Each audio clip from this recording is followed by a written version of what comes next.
Entonces, ¿ya están todos en Romanos capítulo 3, versículo 1 hasta el 8? ¿Sí? Ok. Dice allí Pablo, dice esto: ¿cuál es entonces la ventaja del judío? ¿O cuál el beneficio de la circuncisión? Grande en todo sentido.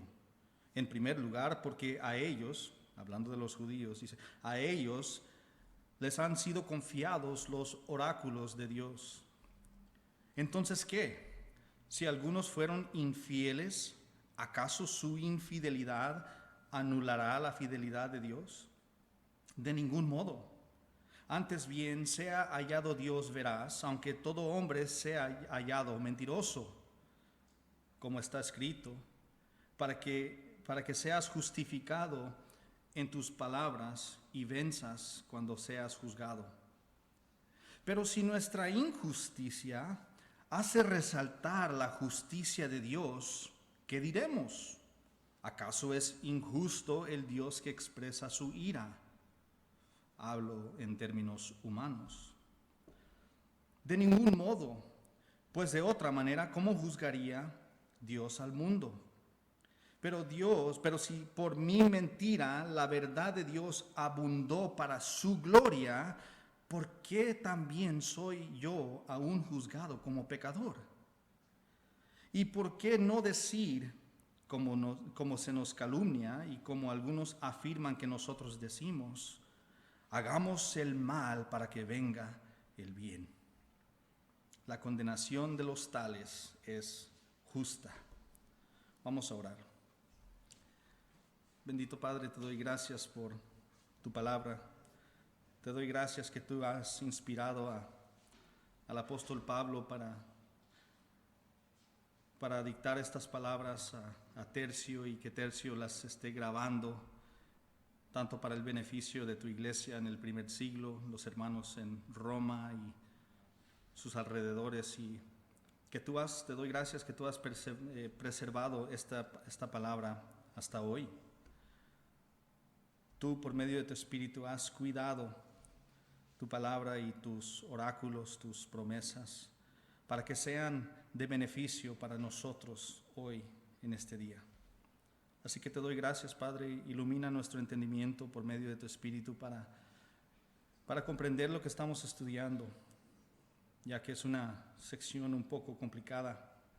Ayúdanos a entenderla y vivir a la luz de lo que encontramos en esta palabra. Te doy gracias y te pido todo esto en el nombre poderoso de tu Hijo Jesús. Amén. Ahí tienen sus notas y pueden ver que el título del sermón es La fidelidad del hombre. Perdón, de Dios, no del hombre. Esa comparación de la infidelidad del hombre. La fidelidad de Dios. Y vamos a dividir esta sección en 3 puntos. Punto número 1, el privilegio del judío. Punto número 2, la propensión del judío. Punto número 3, la perdición del judío. Pablo ahorita sigue hablándole a los judíos, los cuales empezó a hablarles a ellos desde el capítulo 2. Pero es importante que al comenzar este estudio reconozcamos que Pablo está, en cierto sentido, está debatiendo con una persona judía imaginaria, invisible. Y de nuevo ha estado haciendo esto desde el capítulo 2, versículo 1, hablándole a este judío invisible, imaginario. Pero solo porque el hombre con el cual Pablo está debatiendo sea imaginario, eso no significa que no existió. Todas las preguntas y objeciones que vamos a ver en estos pocos versículos son objeciones y preguntas comunes que el apóstol Pablo había enfrentado durante su tiempo evangelizando a los judíos. Durante el tiempo que Ashley y yo vivíamos en Cabo San Lucas, conseguí un trabajo en un hotel que se llama Cabo Villas. Tal vez hermana Pat, ella vivió ahí también, curiosamente en el mismo tiempo que nosotros estuvimos ahí. Así que no soy mentiroso, le pueden preguntar. Hay un hotel que se llama Cabo Villas y mi trabajo en ese hotel era hablar con los turistas en las calles y convencerlos a que tomen unas horas de sus vacaciones a asistir a una presentación de tiempo compartido en el hotel para el cual trabajaba. Si usted no sabe qué es tiempo compartido, es como un club de vacaciones, es decir, tú rentas básicamente una estancia en un hotel por una semana y te comprometes a hacerlo por 10 años o 20 años. Así que mi trabajo era hablar con los turistas que iban pasando y convencerlos a que tomaran un tiempo y que fueran a esa presentación de tiempo compartido. Pero cuando recién empecé ese trabajo, como en cualquier otro trabajo, pasé por un tiempo de capacitación y preparación, ¿verdad? Durante ese tiempo me dieron un manual, como usualmente sucede si tú vas a trabajar en McDonald's o Burger King o Soriana. De seguro te dan un manual de cosas que tú debes saber, ¿no? Acerca de tal vez tus responsabilidades de la empresa, de las responsabilidades de la empresa, etcétera, ¿no? Muchas cosas que contienen esos manuales, pero en ese manual había toda una sección dedicada a objeciones comunes de los clientes, ¿no? Obviamente yo era como un vendedor, ¿no? Yo tenía que convencer a las personas. Así que ahí en esa sección había una larga lista de objeciones comunes. Es decir, cosas que las personas iban a responder. Yo les iba a decir, ¿quieren venir a una presentación en mi hotel? Y ellos me iban a decir, no, porque mi perrito está enfermo. Y yo tenía que debatir con ellos, ¿no? Convencerlos para que vayan, para que fueran a la presentación. Así que en esa lista de objeciones comunes, esa lista me ayudó a estar preparado para dialogar, para debatir, para convencer a mis oponentes, digamos. Y eso es lo que vemos aquí con Pablo. Él quería persuadir a los judíos que estaban en la ciudad de Roma mientras se leía esta carta. Él quería persuadirlos a que crean en el Evangelio, porque seguramente ellos, al escuchar todo lo que estaba diciendo Pablo, tenían dudas, tenían preguntas, tenían objeciones. Así que Pablo tenía mucha experiencia con los judíos y mucha experiencia con sus objeciones, pero esto lo hizo un mejor defensor de la fe. De nuevo, el tener este catálogo de respuestas comunes, de objeciones comunes. Se cree que cuando Pablo escribió la carta a los romanos ya tenía unos 20 años predicando el Evangelio, y en esos 20 años, si ustedes leen los relatos de Pablo en el libro de Hechos, usted puede ver cómo Pablo iba a una nueva ciudad. ¿Y dónde era el primer lugar donde iba? A la sinagoga. Iba a la sinagoga, lo corrían, y luego iba a los gentiles. Iba a la sinagoga, lo corrían, y así. Esa era su rutina, digamos. Entonces, en esos tiempos que evangelizó en las sinagogas judías, él había obtenido y catalogado esas objeciones más comunes a su evangelio, a su mensaje de salvación. Algunas de esas objeciones están ante nosotros aquí en estos versículos, estos 8 versículos. Entonces, aunque Pablo está de nuevo debatiendo con alguien imaginario, alguien invisible, estas objeciones y estas preguntas y estas respuestas reflejan a los judíos reales con los cuales Pablo se había encontrado. Así que este judío imaginario, al escuchar todo lo que Pablo dijo en el capítulo 2, ¿y qué dijo ahí?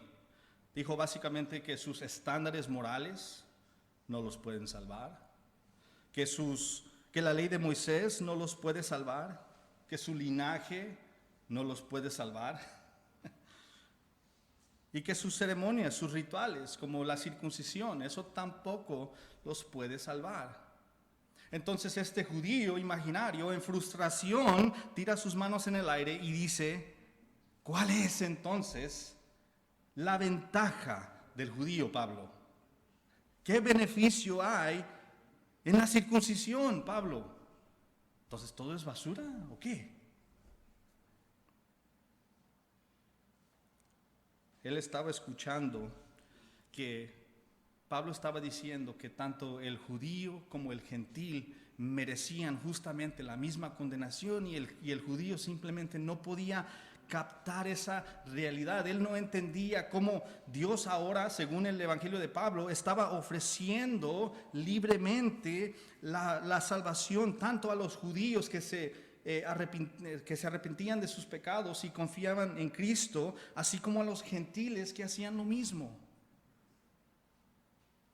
El judío se quedaba rascándose la cabeza pensando que Pablo estaba diciendo: judío, tú no tienes nada de especial. No hay nada único acerca de ser un israelita, un judío. Pero eso no es lo que Pablo estaba diciendo. Eso no es lo que dijo en el capítulo 2. Lo que ha estado diciendo es que el judío no se salva al guardar las actividades religiosas judías. Eso es lo que ha estado diciendo. Pero el hecho de que estas cosas no pueden salvar al judío no significa que los judíos no tenían ningún privilegio o ninguna ventaja sobre las otras naciones. Es por esto que Pablo responde inmediatamente diciendo: grande en todo sentido, es decir, grande en todo sentido es la ventaja del judío. ¿Y qué beneficios hay de la circuncisión? Hay grandes beneficios si eres parte de la circuncisión, si eres parte del pueblo de Israel. Dice primeramente que el mayor de todas las ventajas que tenían los judíos es que a ellos se les habían sido confiados los oráculos de Dios. Los oráculos de Dios, es decir, las mismas palabras de Dios, las sagradas escrituras, todo el Antiguo Testamento, desde Génesis hasta Malaquías. Qué gran privilegio les tocó al pueblo de Israel, un privilegio que ninguna otra nación tenía. Ahora, llegando al año 2022, en cierto sentido, los hijos de padres cristianos pueden tener este mismo pensamiento que el judío. Si el niño piensa que solo porque fue nacido en un hogar cristiano, que eso automáticamente los hace salvo, está equivocado. Ese simple hecho no salva. Y esta realidad podría llevar a este niño, a un hijo de padres cristianos, a decir como el judío: bueno, ¿qué ventaja tiene ser nacido en un hogar cristiano? ¿Qué ventaja? ¿Qué ventaja tiene venir a la iglesia y bajar y ser instruido de la palabra de Dios? ¿Qué ventaja? ¿Qué beneficios hay? Y la misma respuesta que Pablo da al judío aplica a esos niños, a esos hijos de padres cristianos. Básicamente podemos decir, aunque nacer de padres cristianos no significa que eres salvo, hay una gran ventaja, porque fuiste criado recibiendo instrucción de parte de la palabra de Dios. Eso es un gran beneficio, seas o no salvo. Así que por supuesto hay ventaja y beneficios en nacer en un hogar cristiano, ¿verdad? Sí, los hay. Y absolutamente había gran bendición y beneficio en nacer en la nación de Israel en comparación a nacer en otra nación. Había beneficios, había ventaja, había bendición. Debemos reconocer que la herencia del judío era una herencia hermosa, una herencia grandiosa. Dios no obró con ninguna otra nación de la forma en que obró con la nación de Israel. Dios los escogió siendo aún una nación pequeña. Él los en ciertas ocasiones dice que son como su esposa, que Él es su marido. A veces se refiere a ellos a los israelitas como su hijo, a Israel no como su hijo, al pueblo. Dios hizo pactos con ellos. ¿Cuántas veces no los rescató?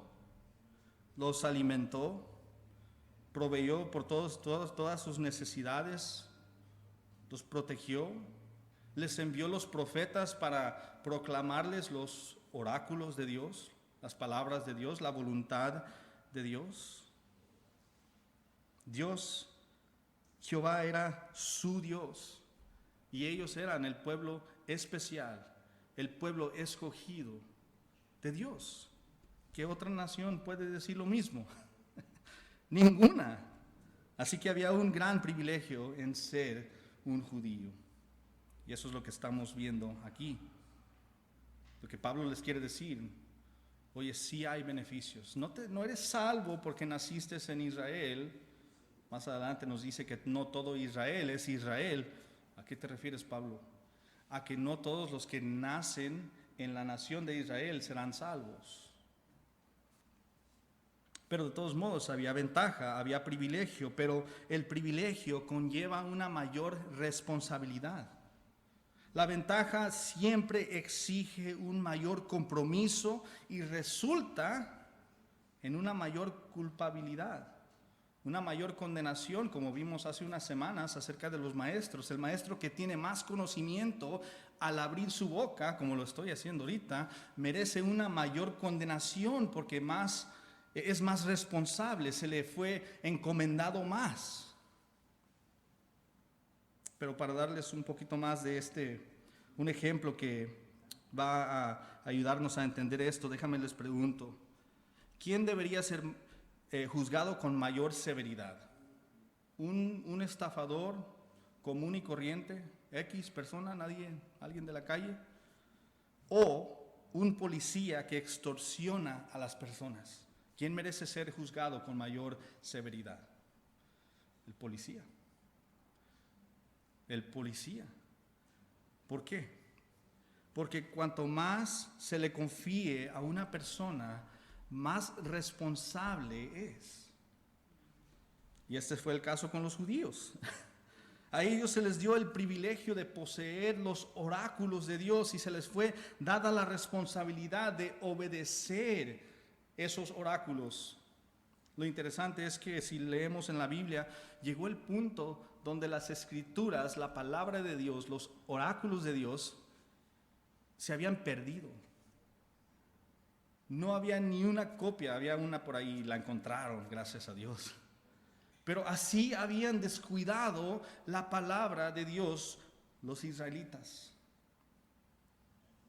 Así que ellos tenían el privilegio de poseerla, pero también tenían la responsabilidad de obedecer la palabra de Dios. Así que podemos ver que hay una gran bendición, pero una gran responsabilidad también, una gran carga que les tocaba a los judíos. Ahí en sus notas tienen una cita de Deuteronomio 28 y les voy a invitar a que se vayan conmigo en sus Biblias a Deuteronomio. Es el quinto libro de la Biblia, Deuteronomio 28. Ahorita regresamos a Romanos. Deuteronomio 28 es un capítulo muy largo y les voy a leer los primeros 2 versículos. Deuteronomio 28, versículo 1 y 2 dice: y sucederá que si obedeces diligentemente al Señor tu Dios, cuidando de cumplir sus mandamientos que yo te mando hoy, el Señor tu Dios te pondrá en alto sobre todas las naciones de la tierra, y todas estas bendiciones vendrán sobre ti y te alcanzarán si obedeces al Señor tu Dios. Ya después de estos 2 versículos, vemos que Moisés describe las muchas bendiciones que Jehová les prometía derramar sobre la nación de Israel si obedecían su palabra. Pero curiosamente, Moisés sigue esa sección, esa sección que nos dice que hay una posibilidad de bendición del versículo 1 hasta el versículo 14, con la posibilidad de maldiciones en el versículo 15 hasta el versículo 68. De nuevo, digo posibilidad porque las bendiciones y las maldiciones dependían de la obediencia de la nación de Israel a la palabra de Dios. Dependía, no era algo que iba de la mano. Haz esto y recibes esto. No haces esto, vas a recibir esto. Así que era posible que iban a recibir muchas bendiciones, pero a la vez era muy posible que iban a recibir también maldiciones. Y siempre me llama la atención que solo hay 14 versículos de bendición, pero hay 54 versículos de maldición. Estamos hablando de 4 veces más maldiciones que bendiciones por recibir. Interesante, ¿no? ¿Qué nos dice eso? No sé. Pero ¿qué vemos aquí en Deuteronomio capítulo 28? Que cuanto más se le confíe a una persona, o en este caso a Israel, más responsable es y más culpable es la persona, en este caso Israel. Dios nunca bendijo a otra nación como bendijo a Israel. Y a la vez, Dios nunca castigó a una nación como castigó a su hijo Israel. ¿Por qué? Porque ellos poseían la voluntad de Dios, ellos poseían los oráculos de Dios, ellos tenían la Santa Escritura, ellos conocían la voluntad de Dios y las otras naciones no tenían eso, por eso fueron castigados más severamente. Los judíos amaban los primeros 14 capítulos como muchos cristianos. Nos gustan las bendiciones del Antiguo Testamento, ¿verdad?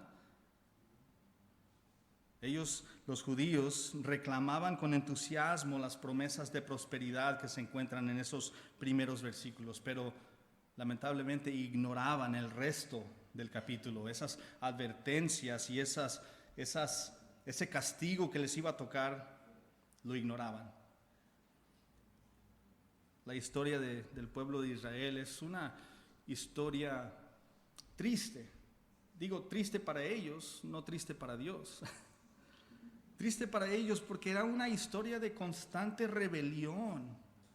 Ellos continuamente estaban dándole la espalda a Dios y dándole la espalda al pacto que Dios había hecho con ellos. Pero a pesar de su constante infidelidad, Dios siempre fue abundantemente paciente y bondadoso con ellos. Así que la siguiente pregunta lógica es esta: si el pueblo de Israel fue tan infiel, no obedeció la palabra de Dios, los oráculos de Dios, le dieron la espalda a Dios, ¿se cansaría Dios de tratar con ellos y cancelará su plan para ellos? Esa es la pregunta. Esa es la pregunta que tenía el judío en su mente. Entonces, Pablo, me estás diciendo que ahora vienen los gentiles y ellos pueden obtener salvación y favor y gracia. Eso era reservado para los judíos. Entonces, ¿qué sucedió? ¿Canceló el plan Dios? ¿El plan que tenía para Israel? ¿O qué?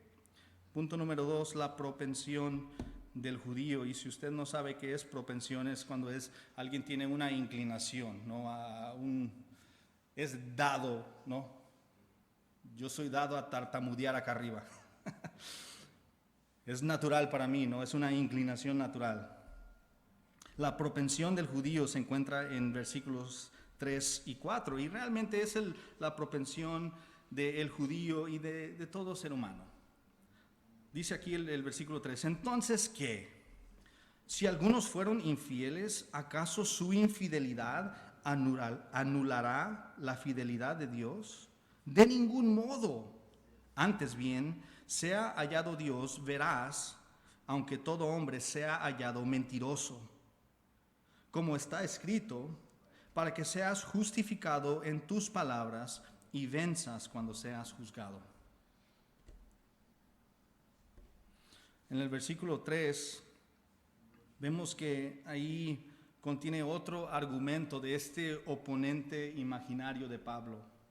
Esta vez el oponente imaginario concluye que si es cierto de que Dios estaba salvando a otras naciones no judías, eso debe significar que Dios había cambiado su plan debido a la infidelidad de Israel al pacto de Dios. Dicho de otra manera, el argumento es que las acciones de Israel hicieron que Dios rompiera su promesa. Eso es muy importante, esto es una doctrina muy importante para nosotros y les quiero preguntar, ¿hay algo que el hombre pueda hacer para frustrar, cambiar, anular u obstaculizar los planes soberanos de Dios y sus promesas? No me voy a desviar mucho, pero cómo me cae mal las personas que dicen, yo declaro por fe que Dios va a hacer esto. Tú no mueves a Dios. Él no es tu títere. Él es Dios, tú sirves a Él, Él no te sirve a ti. El hombre no puede hacer que Dios se mueva. Grábense eso. Si yo digo que por la fe Dios va a hacer lo que yo digo, yo soy Dios, no Dios. Pero la idea subyacente de este argumento es esta: que Dios de alguna manera era incapaz o no estaba dispuesto a cumplir su promesa a Israel. Él tenía una promesa y ahora ya no la iba a cumplir. A esta idea Pablo responde enfáticamente, de ningún modo. Es decir, bajo ninguna circunstancia Dios puede ser infiel a sus promesas. Esto es imposible. Dios siendo infiel a sus promesas es un pensamiento blasfemo. Es lo que Pablo está diciendo. Dios no ha desechado a Israel y Dios no ha cambiado su promesa para Israel. Dios está haciendo algo, pero no es eso. En Romanos capítulo 11, versículo 1, ahí lo tienen en sus notas, o si gustan ir conmigo, dice Pablo, digo entonces, ¿acaso ha desechado Dios a su pueblo? De ningún modo, ahí les va otro, de ningún modo, porque yo también soy israelita, descendiente de Abraham, de la tribu de Benjamín, dice Pablo. Entonces en ese versículo vemos que Pablo está debatiendo y refutando la idea de que los judíos habían sido completamente desechados de los planes de Dios. Y Pablo se basa su argumento diciendo que él mismo es judío. Así que si Dios desechó a los judíos, no es posible que yo sea salvo. Pablo continúa más adelante. En esos versículos no los vamos a leer, pero en ese capítulo 11, en el versículo 11 hasta el 15, allí continúa él explicando o diciendo que Dios ha abierto la puerta a los gentiles, a las naciones no judías, para causar celo en los judíos, para moverlos a tener celos. Dios quería que ellos vieran lo que Dios estaba haciendo con las naciones no judías, con los gentiles, y que ellos dijeran, oye, ese favor que nos toca a nosotros ahora es para otros, y que volvieran en arrepentimiento a Dios, a su Dios. Eso es lo que Dios quería hacer con los gentiles. Entonces, de nuevo, Dios no ha cancelado ni ha cambiado sus promesas para Israel. Pero en caso de que sus lectores o alguien aquí piense que Dios cambió de opinión y cambió de opinión porque ellos, los judíos, fueron infieles al pacto. Nos dice esto en Romanos 10, 19. Dice, y añado, ¿acaso Israel no sabía? En primer lugar, Moisés dice, eso es importante, Moisés dice de qué está hablando del Pentateuco, está hablando del Antiguo Testamento, de los primeros 5 libros del Antiguo Testamento, la ley de Moisés, el Pentateuco. Dice, Moisés dice, yo los provocaré a celos con un pueblo que no es pueblo, con un pueblo sin entendimiento los provocaré a ira. Eso es lo que Moisés escribió acerca del pueblo de Israel y lo que Dios iba a hacer. Pero ¿por qué es esto tan importante? A este argumento de Pablo acerca de que Dios va a seguir cumpliendo sus promesas a Israel. Porque nos dice que Israel sabía que Dios usaría a otras naciones para provocarlos a celos. Ellos lo sabían. Estaba escrito en sus propias escrituras. ¿Por qué? Porque Moisés lo dice y lo dice en Deuteronomio 32, 21. Entonces, ellos sabían que esto iba a suceder. Si ellos leían diligentemente la palabra que ellos tenían, ¿no? El Antiguo Testamento, ellos se iban a dar cuenta que Dios iba a hacer esto y no los iba a encontrar así de sorpresa, ¿no? Dios no fue infiel a sus promesas, ni en el primer siglo, ni hoy. El hecho de que Israel fue infiel a sus deberes al pacto, eso no movió a Dios. Ahora Pablo continúa su argumento contra cualquier persona que pensaba que Dios no iba a cumplir sus promesas en el versículo 4, y dice esto. Les da una fuerte amonestación, dice, de ningún modo, antes bien, sea hallado Dios veraz, aunque todo hombre sea hallado mentiroso. La amonestación de Pablo a este pensamiento, a esta idea de que Dios puede cambiar debido a lo que hace o no hace Israel, la fidelidad o la infidelidad de Israel, dice esto. Vamos a dejar algo bien en claro. Si acusas a Dios de no cumplir sus promesas, lo estás acusando de ser mentiroso.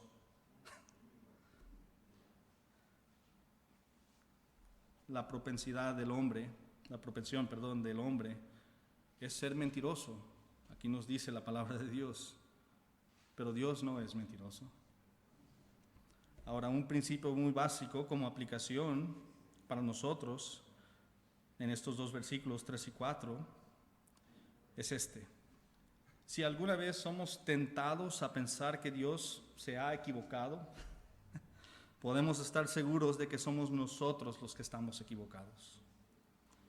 Si alguna vez sentimos la tentación de cuestionar el carácter o la integridad de Dios, o si alguna vez cuestionamos su fidelidad o su amor o sus promesas o su justicia, recuerda lo que dice aquí, que Dios es veraz y nosotros no somos.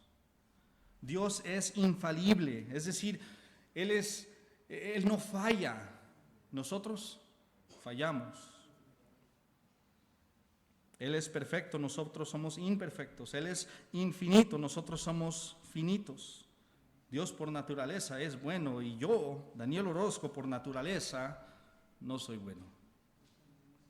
Entonces, si alguien está equivocado, si alguien es infiel y tenemos la opción de yo o Dios, siempre voy a ser yo, no Dios. En el libro de Job vemos algo muy interesante. En el primer capítulo de ese libro, del libro de Job, vemos que Dios permite que se le quiten todas las posesiones de un hombre llamado Job. Desde su familia y su ganado, los hijos son matados, su ganado fue robado y hasta su salud fue despojada de él. Pero lo interesante es que Job en lugar de cuestionar la bondad de Dios, en lugar de cuestionar la integridad de Dios, diciendo algo como, Dios es malo porque permitió que estas cosas devastaran mi vida, en vez de decir eso, él dice esto en Job 1, 20 y 22. Dice, entonces Job se levantó, rasgó su manto, se rasuró la cabeza y postrándose en la tierra adoró. Vamos a pausar un segundo. Acaba de perder todo. Acaba de perder todo. No la mitad de las bendiciones que tenía en su vida, todas. Y se postró y adoró a Jehová. Versículo 21. Esto es lo que dice Job en respuesta a lo que Dios permitió que se le quitara. Dice, desnudo salí del vientre de mi madre y desnudo volveré allá. El Señor dio y el Señor quitó. Bendito sea el nombre del Señor. 22, el versículo 22 es un comentario adicional. Dice, en todo esto Job no pecó ni culpó a Dios. No dijo, Dios, tú me prometiste algo, eres mentiroso. No dijo eso. Sino dijo, Dios me dio y Dios lo quitó. Todo es de Dios. Mi vida pertenece a Dios. ¿Quién soy yo para reclamarle a Dios Todopoderoso? Así que es pecado decir que Dios es capaz de hacer algo malo. Entonces, para que el judío concluya que Dios no cumplió sus promesas, en realidad estaba acusando a Dios de ser mentiroso y de hacer mal. Eso no es posible con Dios. Mis amados hermanos, Dios es soberano, hace lo que place, pero nunca cambia o cancela sus planes. Ahora, el hombre lo hace todo el tiempo, ¿no? Hoy en la mañana, como usualmente sucede los domingos, yo ya tenía mi transcrito de este sermón listo. Y en esta mañana estoy cambiando y moviendo y quitando y añadiendo al transcrito. ¿Por qué? Porque mi mente cambia, porque soy hombre. A veces decimos que vamos a hacer algo y luego decidimos, mejor no, estoy un poquito cansado, acabo de trabajar todo el día, mejor ese plan que tenía lo cancelo. Nosotros somos propensos a cambiar nuestra mente, somos dados a cambio. Esta es la propensión del hombre, pero Dios no es como el hombre. Dios no cambia su mente. Números 23, 19 nos dice esto: Dios no es hombre para que mienta, ni hijo de hombre para que se arrepienta. ¿Lo ha dicho él y no lo hará? ¿Ha hablado y no lo cumplirá? Son preguntas retóricas. Si dijo algo, lo va a cumplir. Así que las promesas de Dios no cambian y no dependen de la fidelidad o la infidelidad de nosotros. De nuevo, porque Él es soberano. Él es independiente de cualquier influencia externa. Debemos entender eso. Es doctrina muy importante, muy esencial. Nada lo sorprende. Nada causa que Dios reaccione. Él es la causa de todas cosas. Si el hombre es infiel o no infiel, Dios no va a reaccionar a eso. Dios no cambia. Así que la acusación de que Dios no cumplió sus promesas para con los judíos debido a su infidelidad es una acusación absurda. Absolutamente absurda. Dios es veraz, nos dice ahí. Él es confiable. Si alguien aquí ha creído en un Dios que cambia su mente, lo siento. Qué triste, porque el Dios de la Biblia, el Dios que creó todo el universo, nunca cambia su mente. Yo no quiero creer en un Dios, yo rehúso creer en un Dios que dice una cosa y luego la cancela y luego cambia. Ese no es un Dios. Las circunstancias son Dios, no Dios en ese caso, porque las circunstancias mueven a ese Dios. Pero Dios no es así. Dios no es influenciado por nada. Nada le sucede a Él.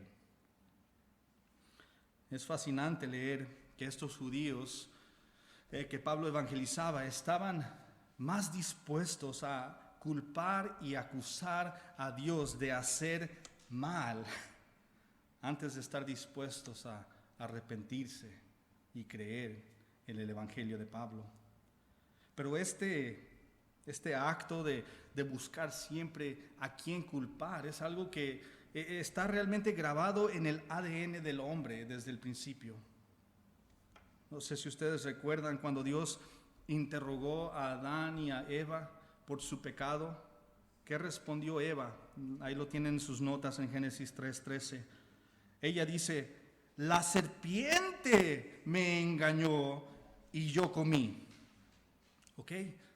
Dios, no es mi culpa. Es culpa de la serpiente. Y luego en Génesis 3:12, el hombre dice, Adán dice: la mujer que tú me diste por compañera me dio del árbol y yo comí. ¡Wow! ¿Cómo te atreves, Adán, a decirle a Dios: Dios, es tu culpa que yo pequé? Tú me diste a esta mujer, yo no te la pedí. Tú me la diste a fuerzas, entonces yo no puedo tomar la responsabilidad de mi pecado. Si tú no me la hubieras dado, esto jamás hubiera sucedido. ¡Wow! ¡Qué insulto, qué blasfemia de parte de Adán! ¡Qué mal reside en el corazón del hombre que está más dispuesto a decirle a Dios: yo pequé por tu culpa, que reconocer su pecado y arrepentirse y pedir perdón? Qué mal reside en el corazón del hombre. En el versículo 4, Pablo termina ese versículo con el Salmo 51, versículo 4, y esto es un poquito diferente a lo que Adán dijo: era tu culpa, Dios. Aquí este es un cántico de arrepentimiento escrito por el rey David después de haber cometido adulterio con Betsabé y luego asesinó a su esposo Urías. Y en resumen, esos primeros versículos, los primeros 3, David está rogándole a Dios: ten misericordia de mí.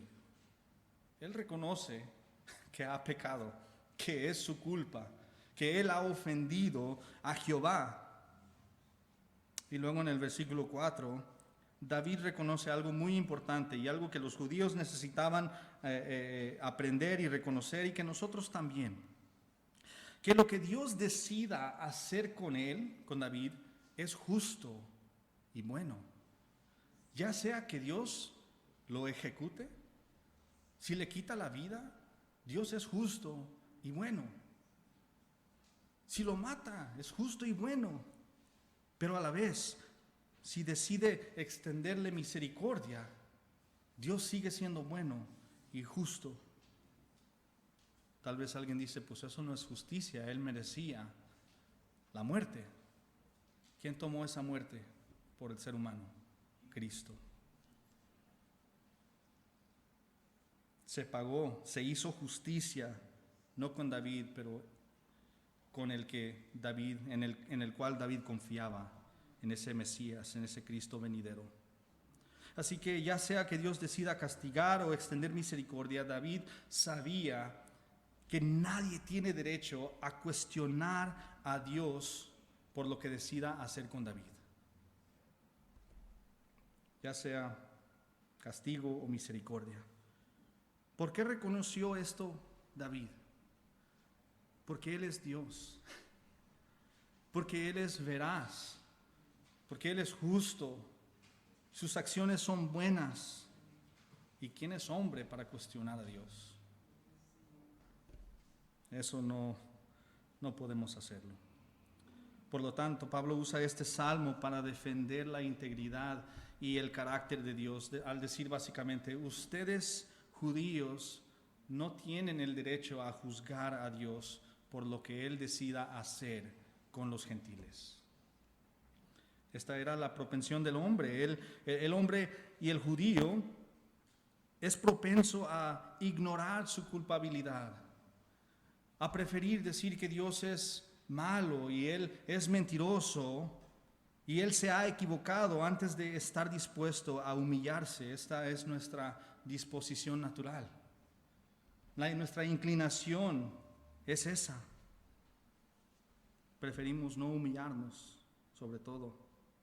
Pero empeora la cosa en los siguientes versículos, cuando Pablo continúa este debate con este oponente imaginario. Dice ahí en el punto número 3, la perdición del judío. Dice, pero si nuestra injusticia hace resaltar la justicia de Dios, ¿qué diremos? ¿Acaso es injusto el Dios que expresa su ira? Hablo en términos humanos. De ningún modo, pues de otra manera, ¿cómo juzgaría Dios al mundo? Pero si por mi mentira la verdad de Dios abundó para su gloria, ¿por qué también soy yo aún juzgado como pecador? ¿Y por qué no decir, como se nos calumnia y como algunos afirman que nosotros decimos, hagamos el mal para que venga el bien? La condenación de los tales es justa.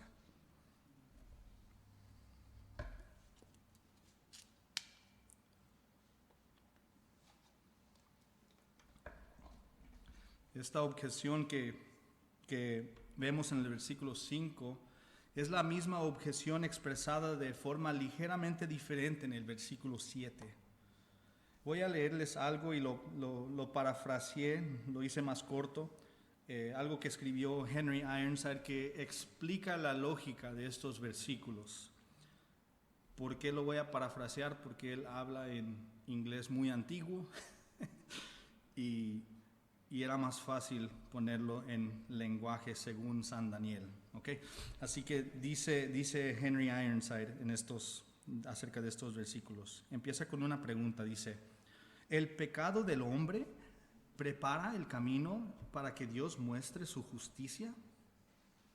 Si es así, entonces debemos concluir que el pecado del hombre es parte del plan divino para traer gloria a Dios. Y si nuestro pecado es parte del plan de Dios para obtener gloria para sí mismo, entonces el hombre no puede ser considerado responsable. Dios no puede castigar al hombre por algo que Él hizo que el hombre hiciera. Por lo tanto, el hecho de que Dios juzgara a la humanidad significa que los está juzgando por algo que Él los forzó a hacer. ¿No es eso injusto, Pablo? ¿No sería Dios injusto al condenar al hombre? Está bien interesante ese argumento, ¿no? Pablo añade un comentario muy cínico a esta forma de pensar al final del versículo 5 diciendo, estoy hablando en términos humanos. ¿Ok? Este es pensamiento mundano. Esto es razonamiento pecaminoso y carnal. Así que como que le da vergüenza decirlo y dice, no, pues, quiero que sepan, ok, estoy hablando como humano. Esto es algo tan ridículo, tan extraordinariamente tonto. Si alguien llega a la conclusión de que Dios hace que los hombres pequen con el propósito de recibir gloria a través de su pecado y luego los castiga injustamente por ese pecado que los hizo cometer, tienen algo mal en la cabeza. Así de fácil. Algo está desconectado en su mente. Por eso Pablo dice por segunda vez en el versículo 6, de ningún modo. Esta es una sugerencia ridícula. En el versículo 8, Pablo lleva este tipo de razonamiento a su conclusión lógica. Algo que Dulce hablaba el viernes acerca de la iglesia y cómo la iglesia carece muchas veces, ¿no? Alguien decía, alguien que no es parte de la iglesia, alguien decía que la iglesia no usa razonamiento crítico. Pablo está usando razonamiento crítico, y si esa es si eso que dijo el judío, que pensaba el judío, es verdad, vamos a ver la conclusión lógica a la que lleva ese tipo de pensamiento. Si es cierto que Dios obtiene más gloria cuanto más peca el hombre, entonces la conclusión lógica es, como dice ahí, hagamos el mal para que venga el bien. Esa es la conclusión lógica. Vamos de parranda.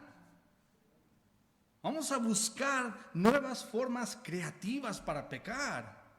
De hecho, eso es lo que dijo en Romanos capítulo 1, 2, perdón. 1, ya ni recuerdo. Capítulo 2, si no me equivoco. No, del 1. El 1, al final del 1, acerca de los gentiles. Ellos inventaban nuevas formas de pecar. Y eso es lo que Pablo está diciendo. Si Dios hace que el hombre peque para recibir más gloria, entonces hagamos el mal para que venga el bien.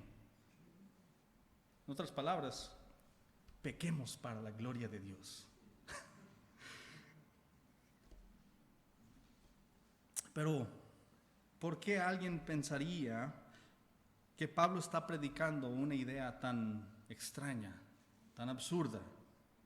¿Cómo puede alguien llegar a la conclusión de que el Evangelio de Jesucristo promueve una vida de pecado? ¿Cómo es posible? Examinemos rápidamente las afirmaciones del Evangelio y creo que ustedes van a ver por qué la gente puede llegar a la conclusión de que el Evangelio es una licencia para pecar. Está bien extraño, pero puede suceder, ¿ok? Esto es lo que el Evangelio nos dice. Tú y yo, todo ser humano, merecemos la ira de Dios porque hemos pecado contra Él, ¿verdad? Todos merecemos la muerte. La paga del pecado es la muerte. ¿Pero qué sucedió? Pues Dios intervino. Él envió a su Hijo Jesús, la segunda persona de la Trinidad. Él se encarnó y Él cargó con la ira de Dios el Padre por nosotros en la cruz. ¿Ok? Hasta ahorita estamos bien. Cristo murió, Jesús murió, fue sepultado, resucitó 3 días después y ascendió al cielo, y hizo todo eso para ofrecernos perdón por nuestros pecados pasados, presentes y futuros. Y si quieres ser salvo, solamente cree en su sacrificio y serás libre del castigo por tu pecado. Ese es el Evangelio.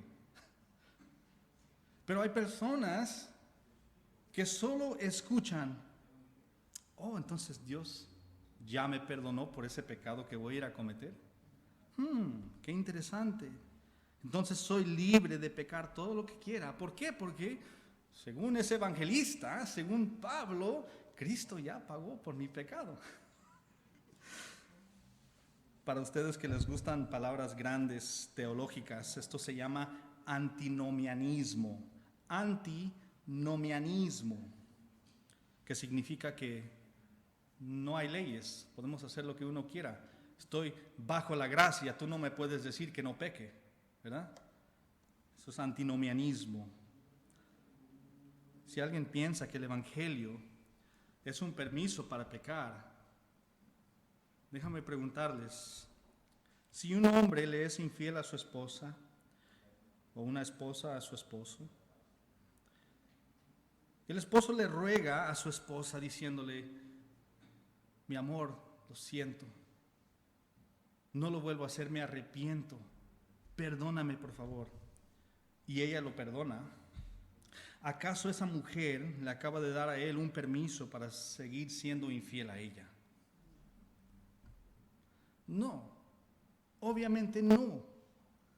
Eso es absurdo, por supuesto que no.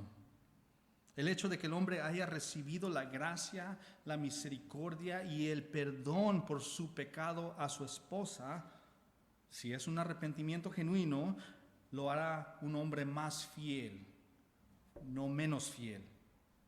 No es una licencia para pecar. Si alguien piensa que Jesús murió para que podamos pecar todo lo que queramos, no han entendido el Evangelio. Si alguien piensa esto, está perdido, va en camino al infierno, está completamente destituido de la gloria de Dios. Y hay arrepentimiento y fe que uno puede ejercitar para, por fin, recibir ese perdón de pecados. La gracia de Dios no es un permiso para pecar. La libertad que ofrece el Evangelio de Cristo no es libertad para pecar, sino que es libertad del pecado. La persona que usa el Evangelio como una forma de justificar su pecado prueba una cosa y solo una cosa: que está perdido, que no es salvo, que va en camino al infierno y, como dice ahí Pablo en el final del versículo 8, que su condenación es justa. Alguien que llega a esta conclusión, su perdición es justificadamente merecida. Pablo nos dice más adelante en Romanos 6, versículos 1 y 2, dice esto: ¿qué diremos entonces? ¿Continuaremos en el pecado para que la gracia abunde? De ningún modo. Nosotros que hemos muerto al pecado, ¿cómo viviremos aún en él? Otra pregunta retórica. Hay una respuesta obvia. La respuesta es: no podemos vivir más en el pecado. Ahora, no vamos a ir al otro extremo, decir podemos ser perfectos en esta vida. Tampoco creemos en esa falsa enseñanza. Antinomianismo no es una enseñanza válida, y tampoco el perfeccionismo, así le voy a poner ahorita. También no es una doctrina válida. Lo que significa vivir en pecado es constantemente, continuamente tener una reputación de pecado. Ya no tenemos ese permiso de vivir, estar en ese estado de pecado. Más bien debemos vivir en santidad, como Pablo nos dice en Efesios 2, 8 al 10. Dice esto: porque por gracia ustedes han sido salvados por medio de la fe, y esto no procede de ustedes, sino que es don de Dios, no por obras, para que nadie se gloríe. Versículo 10: porque somos hechura suya, creados en Cristo Jesús. ¿Para qué? Para hacer buenas obras, las cuales Dios preparó de antemano para que anduviésemos en ellas. El llamado del Evangelio es dejar de caminar en obras de maldad y comenzar a caminar en obras de justicia. Si hemos sido salvos por la gracia mediante la fe en Cristo, entonces hemos pasado de muerte a vida, nos dice la Biblia, de tinieblas a la luz, de servir a Satanás, ser esclavos de él, a ser esclavos de Jesucristo, de amar nuestro pecado y ahora odiar nuestro pecado. Y ¿saben qué? Nuestras vidas deben demostrar esta realidad. Cualquier supuesto evangelio que diga hagamos el mal para que venga el bien es un evangelio falso que lleva a la perdición, no a la salvación. Quiero concluir con estos 3 puntos de aplicación para ustedes y para mí. Primero, Dios es fiel. Para Dios no existe un plan B. La fidelidad o la infidelidad del hombre de ninguna manera afecta o influye la fidelidad de Dios. 2, si alguna vez te sientes tentado a pensar de que Dios no es bueno, no es amoroso, no es fiel, no es justo en sus juicios y sus acciones, recuerda, Él es verdadero, Él es veraz y nosotros No. Punto número 3. Las buenas noticias de Cristo producen buenas personas. Así de fácil. El Evangelio de la gracia no es una licencia para pecar. Es una licencia para vivir para Él, en santidad, en obediencia. Vamos a orar. Pónganse de pie. Amado Padre, te damos gracias por todas las riquezas que nos das en Cristo. Te doy gracias que no hemos caído en el error de pensar que de alguna forma tú nos ya has llamado a pecar más para que tú recibas gloria al perdonarnos. Ayúdanos por medio de tu Espíritu y por medio de tu palabra que reside, el Espíritu que reside en nosotros y tu palabra que nos has dado, a reconocer que nosotros debemos vivir de una forma que realmente glorifica tu nombre. Ayúdanos a hacer esa luz en el mundo, a resaltar en donde estemos en el mundo, en la escuela, en el trabajo, en el mercado, donde estemos, Padre. Ayúdanos a reflejar tu bondad, tu gloria, tu santidad, tu amor a las personas. Te doy gracias, Padre, por bendecirnos en esta mañana y pedimos que nos sigas bendiciendo en este día y en esta semana que viene. En el nombre de Cristo te lo pedimos. Amén.